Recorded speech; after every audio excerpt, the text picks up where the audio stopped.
क्या गाजा में कामयाब होगी ट्रंप की शांति योजना? क्या हमास और इजराइल के बीच शर्म अल शेख में अप्रत्यक्ष वार्ता से गाजा में शांति की राह एक बार फिर से लौटेगी? नमस्कार, आप देख रहे हैं कड़क न्यूज और आपके साथ मैं हूं मान्या शर्मा। ये सारे सवाल इसलिए क्योंकि शर्म अल शेख में एक कूटनीतिक की कोशिश चल रही है और जो सीधे सीधे गाजा में बने हालात बदलने की कोशिश है। मिस्र और कतर की मध्यस्थता में इजराइल और हमास की अप्रत्यक्ष वार्ताएं चल रही हैं और इन वार्ताओं का केंद्र बदले में रिहाई का फॉर्मूला तय करना है, यानी कई फिलिस्तीनी कैदियों के बदले इजरायली बंधकों की रिहाई। हमास ने कहा कि वह राष्ट्रपति ट्रंप के प्रस्ताव के मुताबिक सभी जीवित और मृत इजरायली कैदियों को रिहा कर सकते हैं, लेकिन उनकी कुछ शर्तें हैं। लेकिन समस्या ये है कि कई बड़े मुद्दे अभी भी असुलझे हैं, खासकर अगर हम बात करें गाजा के भविष्य की, हमास की राजनीति की और सैन्य रोल और निरस्त्रीकरण जैसे संवेदनशील सवाल की। अमेरिका की तरफ से स्टीव विटकॉफ, जेरेड कुशनर और कतर के विदेश मंत्री वार्ता में शामिल हैं।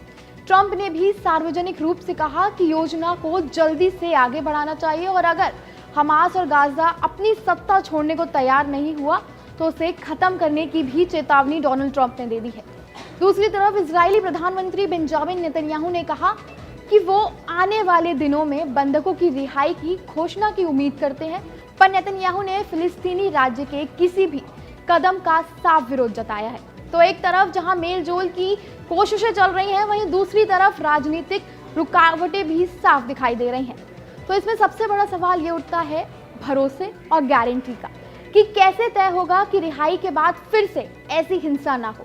कैसे सुनिश्चित किया जाएगा कि हमास का सैन्य ढांचा और कमजोर किया जाए और वहां गाजा की राजनीतिक भविष्य क्या होगा। नेतन्याहू की नीतियों और इजराइल की सुरक्षा प्रतिबद्धताएं इस मामले को और भी पेचीदा बना देती हैं। वहीं हमास के लिए भी कोई ऐसी शर्त स्वीकार्य होगी जिससे उसका अस्तित्व और राजनीतिक वैधता पूरी तरह खत्म ना हो जाए। यही फर्क वार्ता को कठिन बना रहा है। लेकिन इसमें एक और मायने रखने वाली बात यह है कि इन कूटनीतिक कोशिशों के बावजूद जमीन पर लड़ाई रुक नहीं रही है।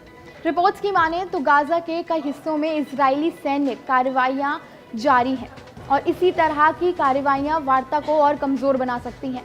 वहीं बंधकों की स्थिति को लेकर भी दबाव बना हुआ है, जो किसी समझौते की नैतिक और राजनीतिक जरूरत को और मजबूती देता है।